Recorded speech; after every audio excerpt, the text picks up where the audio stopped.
Hi, Dr. Lim here. When it comes to 1995, the sales of DXN had crossed 2 million ringgit per month, which was about 800,000 USD at the time. It was a good sales 25 years ago and a good time for DXN to expand overseas. The natural choice at the time was Thailand. The reason was simple. Our farm and factory is only 45 minutes drive to the Thai border. And in Kedah state alone, we have 10% of Thai origin. Some villages even speak Thai to this day. Many of the key people in our farm also speak fluent Thai. Even for me, my grandmother was Thai. My father spoke fluent Thai and Malay. Many stores and petrol stations owner thought my father was a Malay and spoke Malay to him. My father never bothered and always chatted with them in Malay. Only when the handphone became common, all the stores and petrol station owner had a shock of their life when they heard my father talking in Chinese. Not only my father, every time when I travel by the Thai airline, sometimes when I cross the border, even though I'm holding a Malaysian passport the Thai officer spoke Thai to me. Apparently, they know I have Thai blood. Initially, I'm puzzled by this now. How could they tell I have Thai blood? So one day, I'm chatting with my Thai key staff and asked her how she could tell that I have some Siamese gene. She told me every Thai would know I have Thai blood. I asked her, how? She said, by looking at my eye. They know I have Thai heritage. They really amaze me, And it's true. By looking at the eye, I can differentiate a Thai, Filipino, and Indonesian letter. About Thai market, the main problem is that I could not understand and speak Thai. But for southern Thailand, that is not a problem, as there are also many local Malays who speak Malay with some northeastern Malaysian slang, the Kelantanese like that. But at least I could communicate with them. In the early days, most of the members of the DXN were the Malays. And naturally, they started to sponsor the Malays in southern Thailand. This is welcome by me, as I could communicate with them easily. Very soon, member introduced one rich family of Malay in southern Thailand to join hands with DXN to establish the market in Thailand. DXN formed a company together with him and two of his friends. They were the major shareholder, and DXN had a minor share. That was okay. It is alright for DXN to make some money from the factory, and the market we could share with our partners. Very soon, more and more people started to join DXN in Thailand, and we could get 400 to 500 members at a time. And it was very convenient for the Thai member to visit our farm and factory due to proximity to Thailand. This is even true to today. Visitation of the farm has more Thai members than local Malaysian members. So by right, Thailand should be our first market outside Malaysia. But we never mention Thailand, but give the credit to Indonesia and say it is Indonesia, our first major market after Malaysia. Why was it so? Because at the time, we committed two fatal mistakes in the Thai market. First, we let a member become our shareholder and they could develop the market. This immediately created some issue as the members in Malaysia could not compete with them. The company and shareholder become a competitor to the members. You may wonder, I am very firm with PASU and do not let members enter into shareholding of the company. Then why in Thailand we allow it to happen? The reason is very simple. The time Thai did not allow foreigner to hold majority shares in a JV company, and a foreign company could not do retail sales in Thailand. We need a local shareholder. Secondly, it was the language. Most Thai do not speak English at the time. Thai was the only language they knew. Due to pressure from the members to establish the market in Thailand quickly, we do not have too much time to think it over and choose the easier way out by making the member to be the shareholder. After all, it is just like a stockist system. Many stockists are also DXN members, so we do not see any problem in it initially. The second fatal mistake, we let the branch office run all the show. They operated independently. This opened out a chance for the crooked stockists now to revolt against the company and take the market away by establishing their own company. The shares in Thailand grew steadily, and when reached beginning of 1997, the share touches 2 million baht. At the time, 1 ringgit could trade 10 baht, and 1 USD could trade 25 baht. So it is about 80,000 USD per month. Then something abnormal started to Europe. First, the branch started to delay payment. No, I keep on ordering, but the payment is not up to date. And there were a lot of line cutting. No, many of the lines belonging to Malaysian members were hijacked into their line. This created a lot of complaints, and many members became angry about it. Even though I tried my best to persuade the partners in Thailand, but to no avail. Then suddenly they stopped ordering and moved to a imitator company without warning, the copycat of DXN. They invited me to discuss with them. I brought my wife, and there were 3 of them in front of me.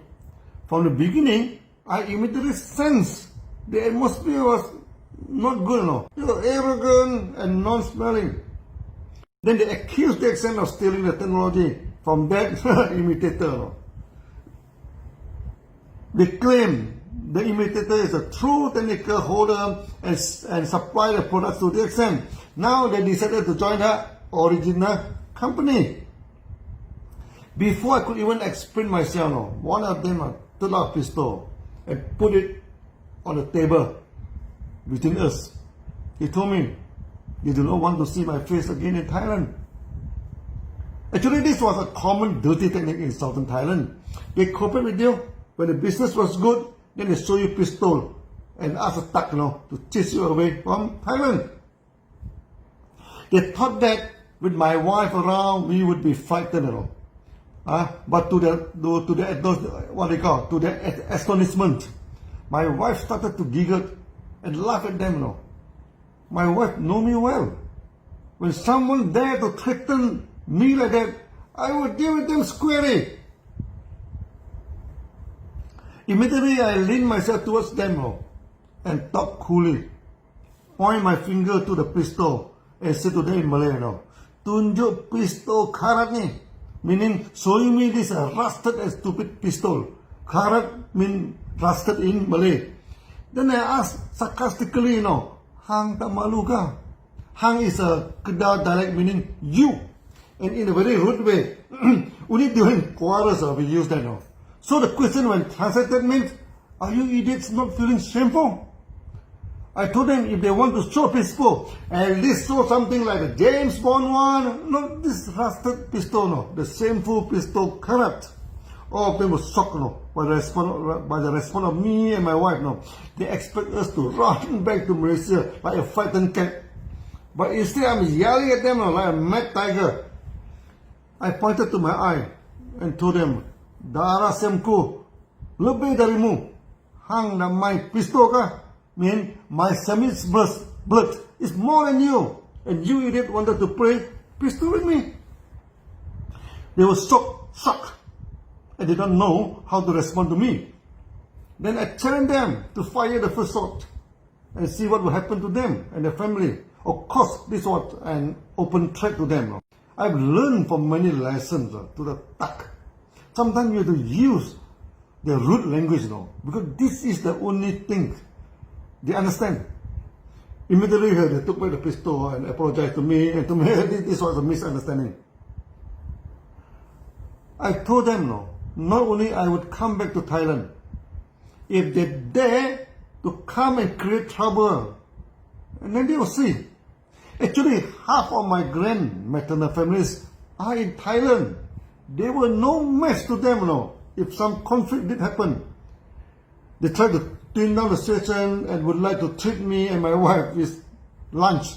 Both of us reject them flatly, As we were worried they may put some poison or black magic into the food, Then they took out DXN coffee and treated us coffee, which of course we accept. I told them, it was okay if they wanted to set up their own company. Then they did theirs, and DXN will be doing our own marketing. But if they try to play foul and violence, then I would deal with them to the end. This incident has a bad impact on DXN.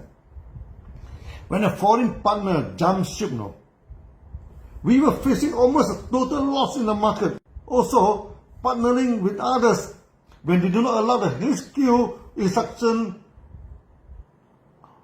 or cutting the line in the market, it will be very difficult to handle. The risk is just too much. From this sad incident in Thailand, DXN learned a valuable lesson. We never join hands with anyone anymore. Throughout the branches in the world, DXN became a lone ranger, and we do it alone. All the branches all the branches are 100% owned by DXN without any local partners. This makes DXN to be the most skilled company in the world, without any worry about the local management which may modify our rules and create unhealthy competition in the market to cut the ranks. At that time, we also started to prepare to go into Indonesia. And suddenly, we had to reset the market in Thailand and did it all over again now. At that time, we lacked the resources to work on two foreign markets simultaneously. We decided that better focus in one market rather than try to catch two at the same time now. As the sayings go, those who try to catch two rabbits at the same time get no rabbit. So in 1997, we focused on the development of Indonesian market. I did go to my relative in Thailand to ask them to be my proxy for the company. They scolded me for not going to them in the first place. Later, we re-established the market in Thailand. Even we put the focus on Indonesia, the market in Thailand did grow steadily again and reached 20 million bahts per month. 10 times of the sales when they sold me the stupid crystal karat. The story of Thailand did not end here. After jumping the ship, the ex-partner of DXN quickly realized that the quality of the products for the imitator were not good at all, and the supply of products were not stable, and they did not have their farm and factories. And most importantly, many of the leaders missed me. They wanted to join back to DXN. Many of them were trained by me, and they missed the jokes and the story from me. The imitator could not even talk properly on the stage.